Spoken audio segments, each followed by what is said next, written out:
Okay, cool. Thanks for coming, guys. I know I did this yesterday, so glad I could make another slot for you all today.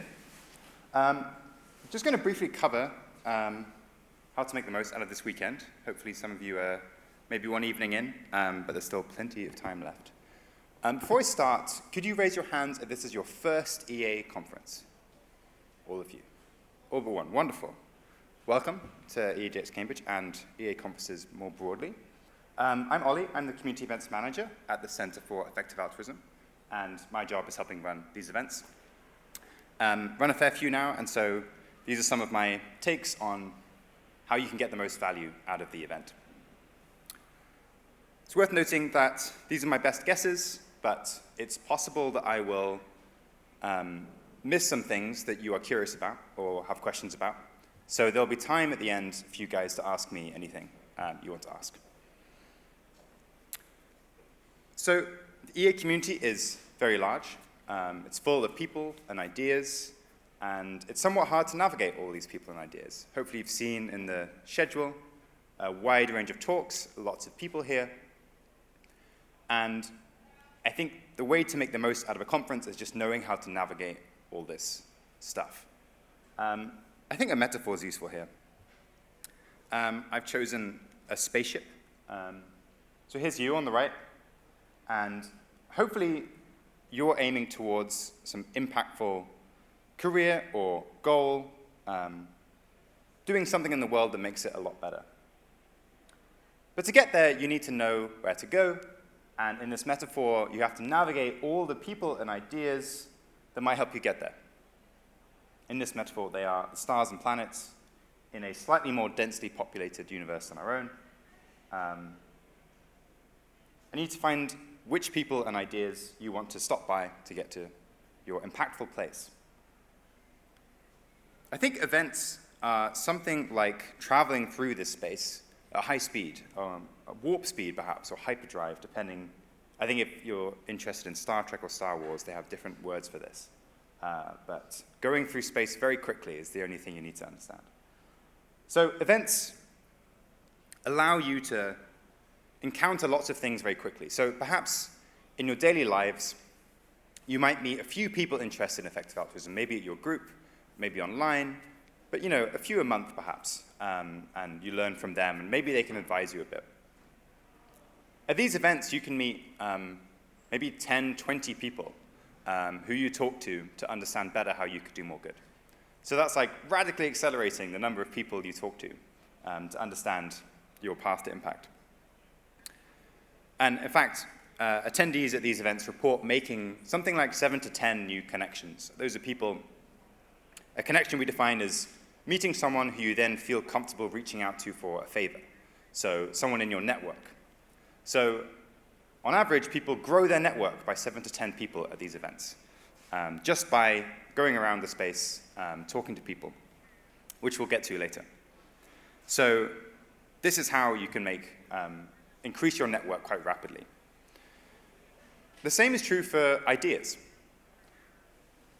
Maybe in your normal life, you encounter the odd idea every now and again, maybe on a blog post, or maybe, I've got some noise coming through here.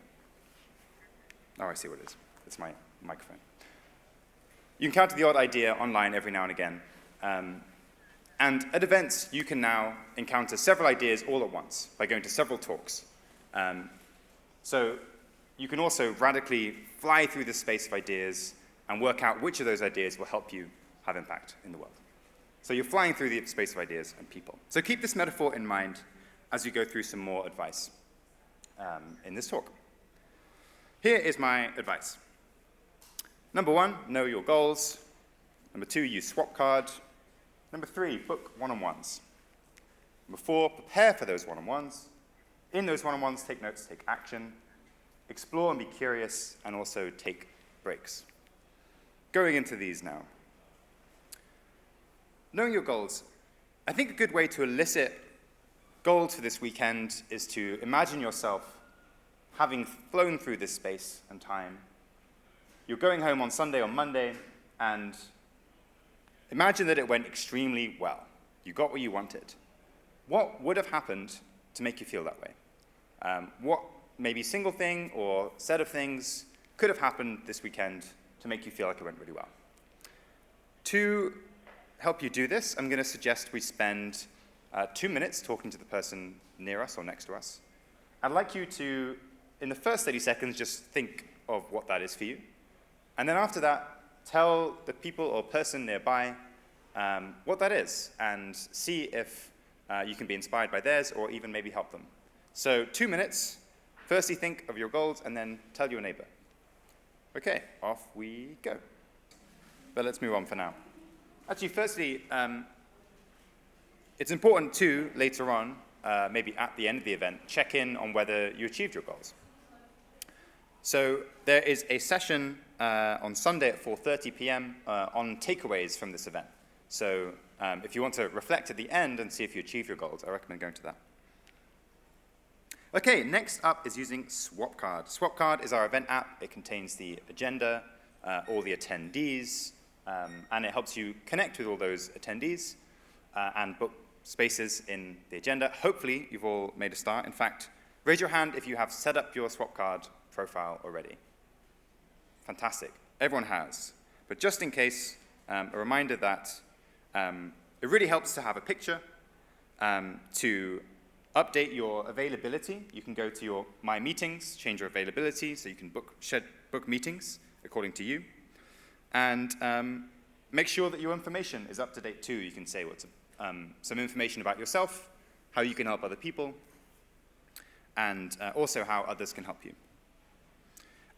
One last reminder, SwapCard is not a dating app. It's a professional networking app, so please don't use it for dating. Thank you. OK. Next bit of advice is booking one-on-one meetings.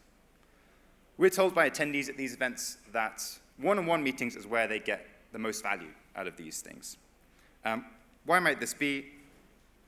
We think because in one-on-one meetings, as opposed to this kind of format, you can get really personalized feedback and input on your plans.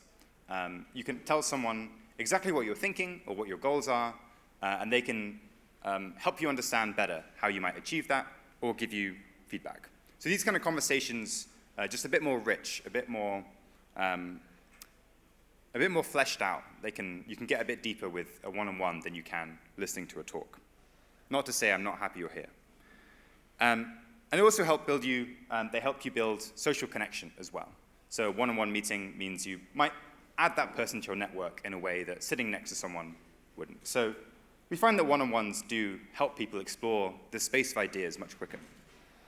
But of course, I recommend keeping it part of a balanced diet. Talks are also a great way to learn a lot of information.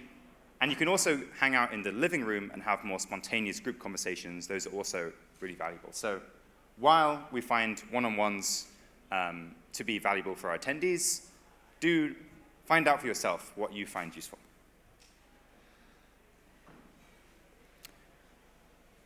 For these one-on-ones, I recommend preparing. Whenever I have a one-on-one, I try and set a quick agenda, even if that's 1 or 2 bullet points. Work out what you're going to ask someone or what you're going to tell someone before your meeting. Some ideas might be thinking about what kind of questions you want to ask someone.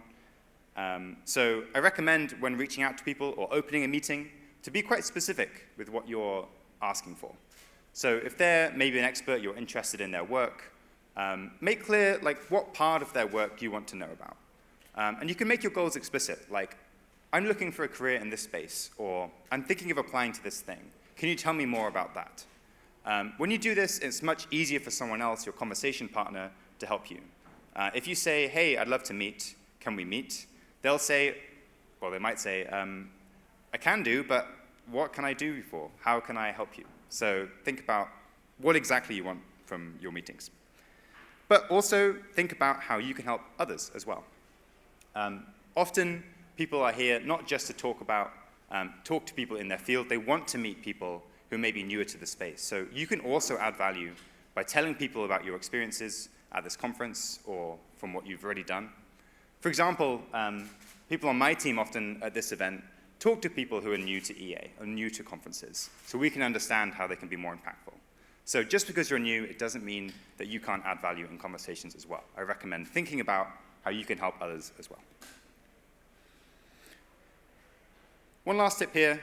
It's okay at the start of a meeting to check over your agenda or read someone's profile. I very often, if I'm hopping from meeting to meeting, at the start of that next meeting, I'll say something like, can I just quickly read your message again so I remember why we're meeting? That's okay.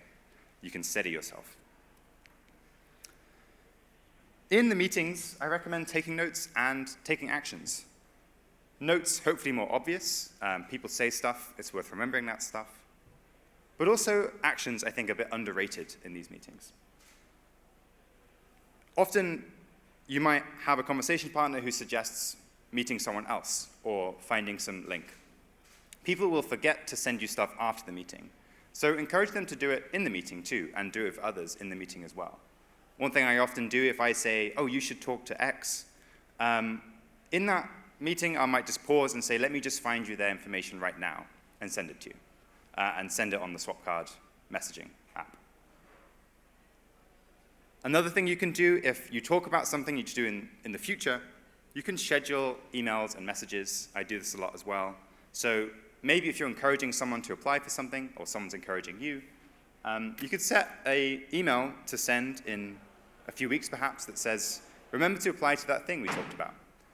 And so you get that nudge later on to do the thing. So consider taking actions in the meeting.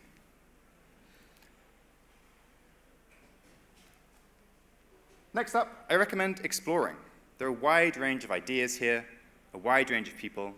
And while you might have a specific goal, think about what you might be missing, or what you haven't thought about before that you could learn about here.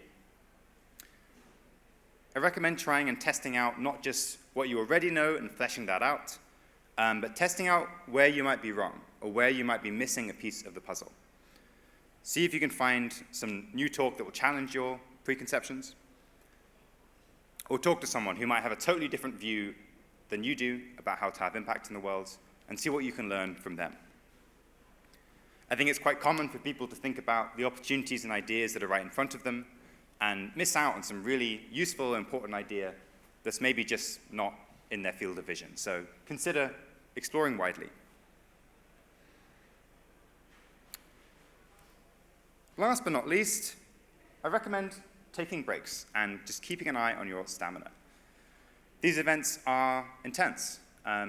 You probably talk to more people this weekend than you will for the last 2 weeks or something like that. That's maybe true for me.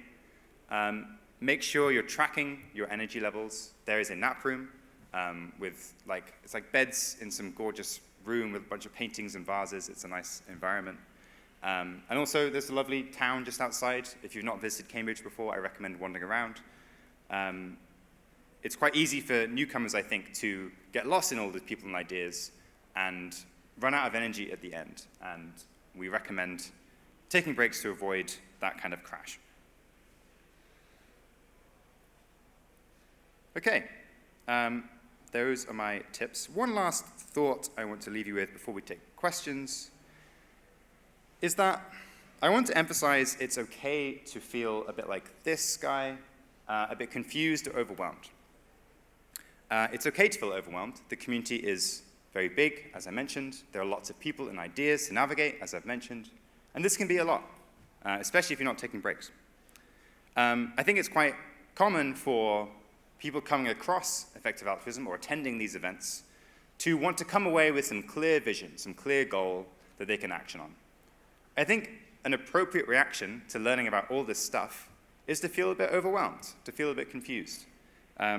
If anyone came across all these things and could immediately navigate what they can do, they probably haven't thought about it carefully enough. So an appropriate common reaction is to not feel sure, to feel confused, to feel overwhelmed. I want to stress that's okay. I feel this way too. I've been in this space for almost a decade, and I still feel overwhelmed at conferences. I'm still learning new ideas. I get information I don't know what to do with. That's okay. We all have that. So this could be you. That's fine. I think that's everything I wanted to cover. So with the remaining 5 minutes or so, I'll take some questions, but I'll also be available afterwards if you want to chat and get some more advice. So I'll finish there, and thank you very much for coming.